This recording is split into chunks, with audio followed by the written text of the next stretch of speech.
abadde batumanyira message mu Lubiri yabadde loud and clear. I want to salute you guys. I want to salute you gallant soldiers. Thank you. You kept the fire burning. Mwebale nyo mwebale da. Nti n'empuga we yabadde yakakasizza Kyagulanyi ye president omulonda abannayuganda gwe balonda. His Excellency Kyagulanyi Robert Ssentamu yabagamba nti n'abatakkiriza mwena ababadde mu Lubiri mwakitegedde nti Kyagulanyi ye president wa Uganda abantu gwe balonda. yabadde alowooza nti baneekwata ku Buganda mwalaze fire mwebale buteetirira ekyamulaze mwezi wa amaanyi ga activities tulina okulagira abantu abatatwagala nti twabadde mu Lubiri lwa eno emessage gye tuyisaawo ababaddewo fe mpuuga tumulanga ekitundu 6 ku 100 yakkiriza nti yalya ssente ate mu lujju tetayagala mpuuga nze nkimanyi lwaki mpuuga okwewaako obujulizi mu public kubanga mpuuga wavayo nakkiriza nti yalya ssente mu public ekifo kya MP abakivaako katayagala kuyingiramu ekyo vula agenda kwegaana mpaka Yesu lwali agenda kwegaana naye ffe echapita nze manyi twagikulozinze. Idris Omuzito hawaii walaikum salam wa rahmatullahi taala barakatu. Mwena abatannangulira nkoko abatannangulira habaya Katonda agenda balaba emisana agenda balaba Asani Kirumira tonnagula habaya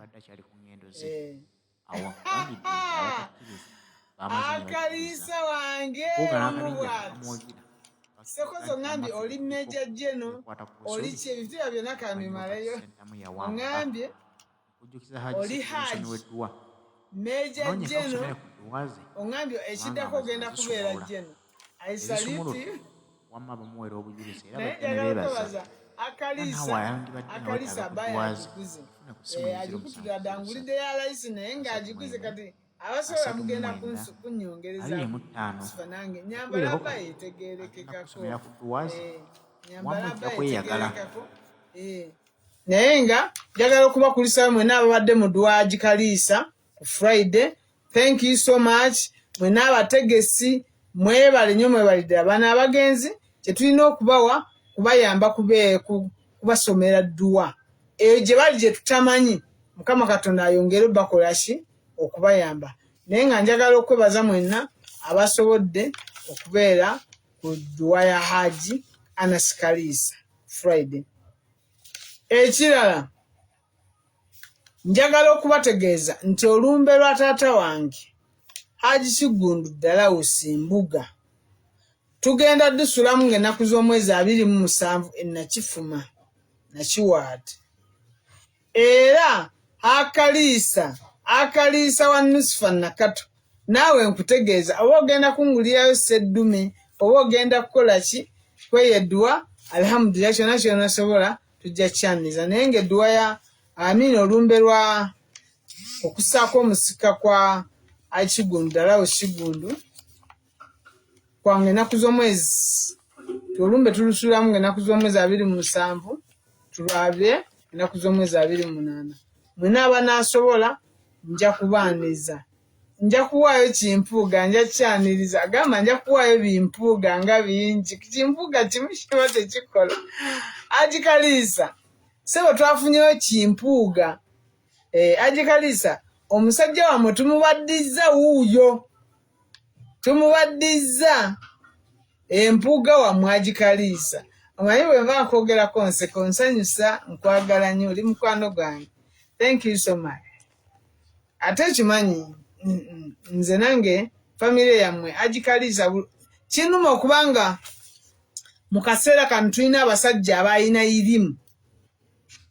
Nze nalabanga teachings za Haji Kaliisa zonna ziyagiranga ewandege yaawo nga nziddamu nenziraba ekiro wano ku NBS ne ku Salaamu naye kibi nnyo okubanga essaawa zino Haji Kaliisa Haji Anas Kaliisa takyaliwo Haji Ssebaggala takyaliwo Sheikh Muzata tebakyaliwo abasajja abalina irimu bonna banange kibi nnyo fenga abasiraamu twafuna eddibu ddene nnyo okuba nga agikalisa nga taliiwo iba nange kyewuunyisa naye yonna gye muli basajja battu tusaba Allah abasonyiwe ebyabasobako ate abagaziye kabbuli naye kyewuunyisa okuba nga ensi nzibu nnyo nga tuli mu nsi nga agikalisa taliimu nga Ssebaggala taliimu nga Muzata taliimu Bakigundu tebaliimu abasajja balina irimu Allah buto watugerera kanoonye ssente z'omuceere wokulira Alex mpe namba yo saagala ntuuke kusaba za muceere nga atunnimba wokulira Alex send me your number Nasifa nakati eddibu siri abasiraamu bokka namwe mwali mumwagala badde simanyi bano bayombye bagambye eddibu siri abasiraamu bokka njagala kuba enamba zange z'essimu 0702 58839 those are my numbers 0788 524 5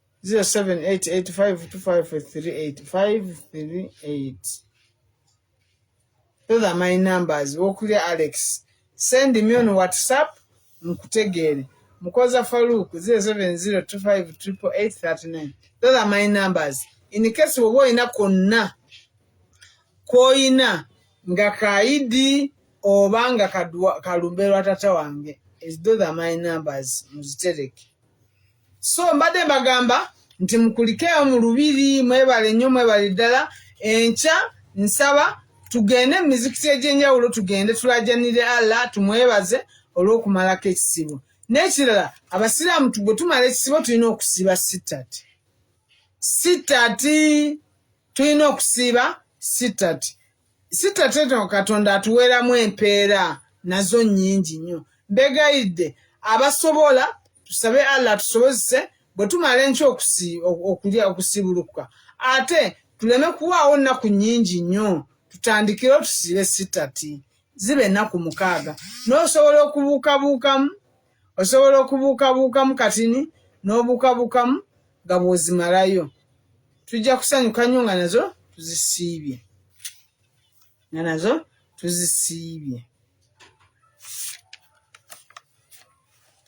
Gashumba mulaba mpuuga alabika tonasasula Gashumba ndabye Gashumba awanda muliro Gashumba kyogedde ekitegeeza abasajja bano babeera bamanyi ebituufu naye bakikola intentionally nga bagendedde Gashumba ennaku ezo zonna obadde okuba Kyagulanyi naye kati wakitegedde nti mpuuga kasita ijja ku Kyagulanyi mpuuga tasobola kuwangula Masaka Pookino ne bw'atambula muluka nga anoonya akalulu nga tuzze ne tuyungula ttiimu zaffe Pookino tosobola tuwangula Masaka tosobola Pookino nga bwe wasirika nga Museveni atema abaana b'e Masaka n'osirika ne bino bitulekere musigale nga mutembeeta eri era newuunya lwaki mpuuga tewaddukidde Masaka lwaki weereese mazina g'enkima nalabye mpuuga nga abaana bamusika nga bamugamba mpuuga walya yalya neŋŋamba bambi musajja wattu waliwo agambye okuggyako nga bamubbiddewa Masaka mutono agenda kubbirawa Masaka mutono nnyo njagala okubajjukiza nti tulinayo okusabira Rita Nabukenya mwenna ab'ekiboga ttiimu zaffe ez'ekiboga zonna mukimanyi bulungi ng'ennaku z'omwezi either 13-12 pulezidenti alumba eyo tugenda kusabira Zedwiga has how many MPs? Bright Galas. Zedriga obadde omwagaza kiwaye temukimanyi nti mwatubba eyaluwa mwatubba lwaki obuuza Zedriga alina ababaka bameka n'ekirala ndabye Besigye ng'atambula nendaba nga mumuwanika nga mumusudiya mu Besigye akomawo Besigye twakuwa 4 terms Besigye twakuwa ebisanja 4 Museveni n'akulema okujjako kati tuleke de mabega gye tuli naye bisigale togenda kubisobola Besigye utabayisiba naye wakusiba sitate simanyi naye yasiba ayina imani oyo ayina imani aji wange aji wa Nusifa oyo tayina sajja waffe talina imani tasobola kusiba oyo tasobola jukira ekikopo ky'obusera kimubeera wano buli ddakiika n'awuuta ekikopo ky'obusera bangamba ne kyayiwenjaye bye bintu byabeera kanyonyo kyayiwenjaye buli ddakiika ate ne bamaama nabo bamutawaanya kati bajja mulemesa okusiiba bamutawaanya jukira alina okujjuza empire agikaliisa alina okujjuza empire kati tasobola tomulimba tasobola agambye lifu Besigye tubya Besigye ntakyalina kyatugamba naawe Besigye atuleke Besigye adde emabega atugayidde atugaye wannakola bwenti naye talina Besigye talina okitegeera Besigye tuleke n'alabye wano munyaggwanga akwogera ng'agamba okomezaawo amaanyi ng'NBS egamba Besigye simanyi come back etegeeza ki Besigye esooka mwe Besigye poliisi emukkiriza okutambula ngaani kubanga beewaggula mwefuddisi ne mugenda mu kooti ne babagamba ebyammwe biriirigo ne mugamba mugenda kutandika kibiina kipya kati Besigye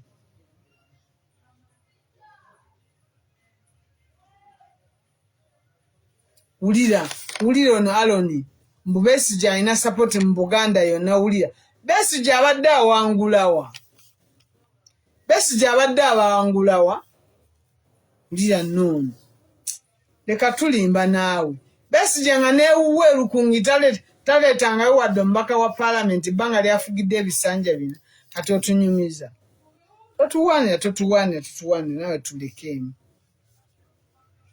we appreciate tusiima byakolako batetwagala tugamba akaseera kano Besigye njagala mumbuulire atambula ngani kuba ffe twali mu DP block Nobert Mao bwe yagamba nti tetwaddamu kutambula kati Besigye poliisi emukkiriza okutambula ngani ekibiina kyayo mwagamba baliirigo FDC mainstream ne taking over kati Besigye atambula ngani temuŋŋamba nti waliyo omukono ogw'ekyuma emabega wa Besigye kubanga nalabye poliisi emwebaza bunno ayise mu protocol nnungi bw'aba atambula naye ffe mujjukire Kyagulanyi bwe yali agenda for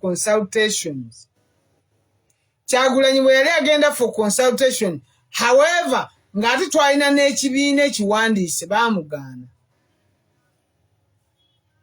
baamugaana kati Besigye njagala kumanya Besigye atambula ngaani kubanga FDC eyagundi yamwegaana kati olw'okuba baagala kuteekawo kibiina kipya kati bo ne mwabawadde security batambule basajja mmwe ate muswalidde mu kintu kino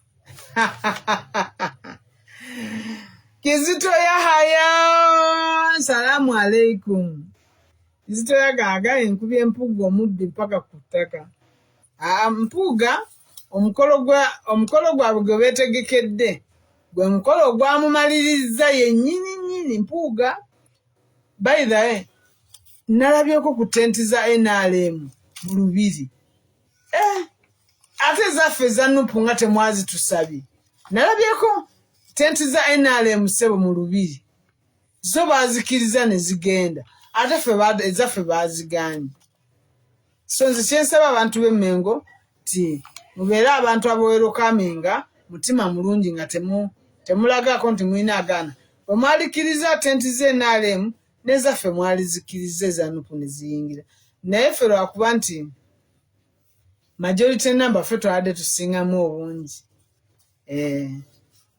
Mpuuga twamugyeko engalo mu Lubiri Olubiri lwamulaze waagwa Mpuuga ne bw'oneekangabiriza n'okola ki fotusetingidde abantu batukoleko obulabe waliwo oyo omukyala abeerawo mu palamenti bamuyita Joan Atimango agezezaako okunkolako nnyo olutalo naye Joan nkulabula oli administrator ku palamenti Joan Atimango oli muwala wa Ola Achan nkulabula in case bwentusibwako obuzibu bwonna Joan Atimango you are answerable in case nga mbufunye kubanga ontambulirako ontaddeko buli gundi yonna naye Joan Atimango administrator ku parliament awo bakusasudde ontambulireko naye awo expose oluddako ngenda kufulumya ebifaananyi bo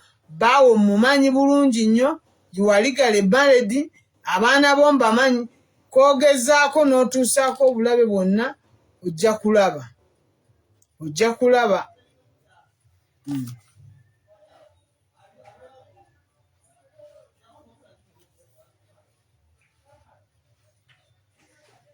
No, me I was wondering Besigye atambulanga ani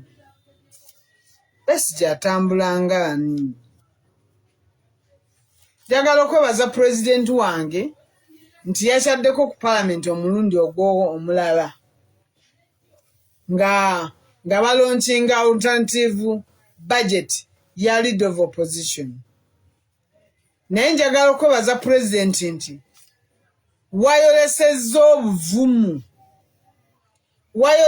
obuvumu nga totya n'okubaaniita bannaye Bobby Katonda yakutuwanga kirabo Bobby yakubyaniita ku parliament wennyini wali mu lujja lwa parliament wennyini n'akuba ku nnyama abo be bakulembeze be twagala bateetiferera tetwagala nti ate olwayo bw'oyogere baga nti zaayo ssente ate nkyano weegaana no era consistent ky'oyogedde emisana kyogere ekiro kyogere olulala beera consistent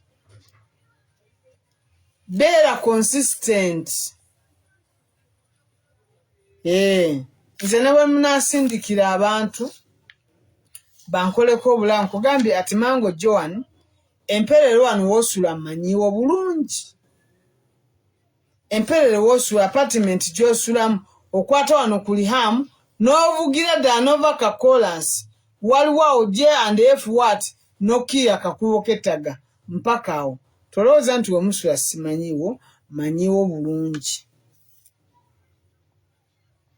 naye nkwegayiridde in case nga nfunye ekizibu kyonna Joan Atimango administrator ku parliament you are answerable too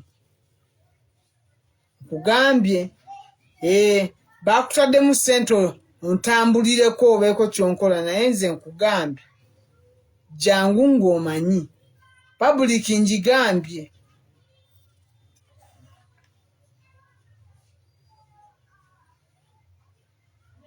nalabye Gasumba ng'atabukidde Mpuuga neŋŋamba Mpuuga ku ssente 5 tuwawaako basajja ba bulooka bakoti bulooka tuwabaako nga Bagasumba nga nalabye bakuli bubi osegera no weapon formed against you shall prosper mwana waliwo ekiwala awo kiri awo ku parliament bakiyita Atimango Joan ate maama wawo yawola akyana naye bakitaddemu ssente kintambulireko naye ngenda ekiseera kigenda kujja ngenda kubalaga ebifaananyi byakyo I'm going to expose you nvaako Atimango Joan nviiraako ddala bw'oba oyagala olutalo nange ogenda ddulaba.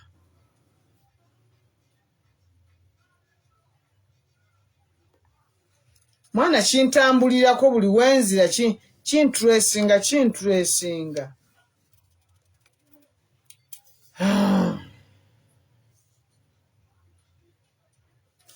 Mbadde mbaga nti Bobby is ever straight. Alinga Waiswa Mufumbiro. Njagala okwebaza Waiswa Mufumbiro. Ndabyeko abantu b'e Busoga nga Magoga abataddemu ssente n'Anita Amongi.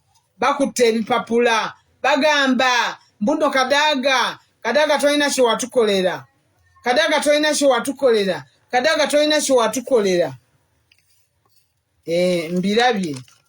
Naye nze nkimanyi ndabe muvuma Kadaga, mbu Kadaga dictator, mbu Kadaga tebamuwaabira.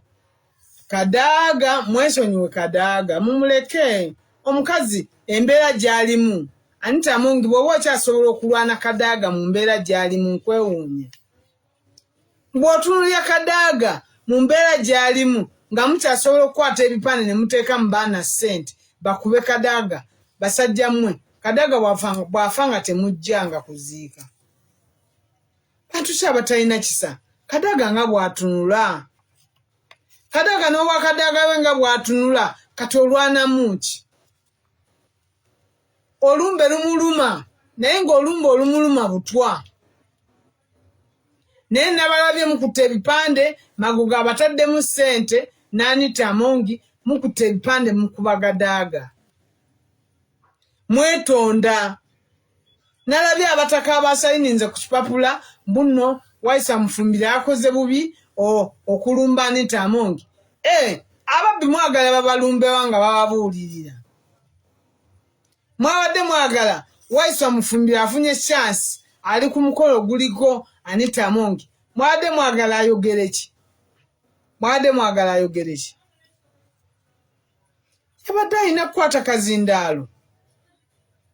Yabadde alina kukwata kazindaalo.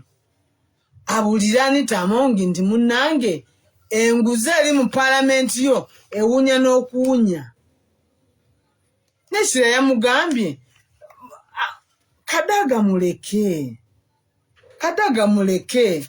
Kisitaamu musango kye yamugambye. Naye mwe mugenze maaso ne mukunga kagurupu k'Abasoga ne mukagamba ambu Kadaga dictator, Kadaga tagambwako e Busoga. Anita Amongi yagambwako e Bukedya. Genda e Bukedya ovumire Anita Amongi. Ne Kadaga muleke afune obwa gavana mu kitundu kye. Kadaga byakoledde Busoga mubimanyi. Kadaga okutuuka okufuma bw'atyo olooza abamufumiza bwe batolooza bamulanga ki? Waba Busoga talina kyagikoledde. Tosobola genda kuleedooza Busoga n'ovumirayo Kadaga. Abikoleredde. Teekako amatooke. Abikoleredde. Babiri. Jja mu firiji muno.